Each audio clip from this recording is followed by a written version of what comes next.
ఇంట్లో వినాయక చవితి వేడుకలు అయితే జరుగుతూ ఉంటాయి. ఇంతలో అక్కడికైతే అందరూ పూజ దగ్గరకు సిద్ధమై పూజ దగ్గరకు వస్తారు.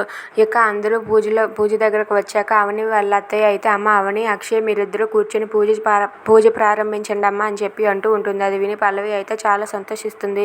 ఇక అవని, అక్షయ్ వాళ్ళిద్దరూ కూడా పూజ కోసం అని చెప్పి ఇలా ముందుకు వస్తూ ఉంటే ఇంతలో పల్లవి వాళ్ళ అమ్మ అయితే ఆగండి, ఏంటి మీరు చేస్తున్నది? కొత్తగా పెళ్ళైన నా కూతురు అల్లుడితో కాకుండా ఎప్పుడు చేయించే మీ అల్లుడు మీ పెద్ద కొడుకుతోనైనా చేయించుతారు అని చెప్పి అంటుంది. అది విని పల్లవి అయితే ఒక్కసారిగా షాక్ అయిపోతుంది. ఏంటి మా అమ్మ ఇలా చేస్తుంది అని చెప్పి అనుకుంటూ ఉంటుంది. మామ్ ఏంటి మామ్ నువ్వు ఆగు అని చెప్పి పల్లవి అయితే అడుగుతుంది. ఇక అది విని వాళ్ళ నాన్న కూడా ఒక్కసారిగా షాక్ అయిపోతాడు.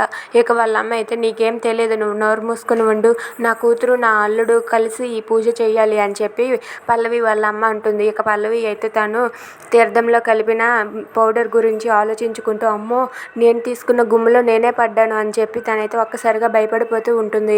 ఇక వాళ్ళ అమ్మ చెప్పినట్లుగానే పల్లవి అలాగే కమల్ వాళ్ళిద్దరూ కూడా పూజలో కూర్చొని పూజని ప్రారంభిస్తూ ఉంటారు. ఇక తీర్థం తీసుకోండి అని చెప్పి తీర్థం ఇస్తూ ఉంటే ఆ పల్లవి అయితే భయపడిపోతుంది. ఏంటి ఇప్పుడు ఈ తీర్థంతో అయితే ఏమవుతుందో ఏంటో అని చెప్పి పల్లవి భయపడుతూ ఉంటుంది.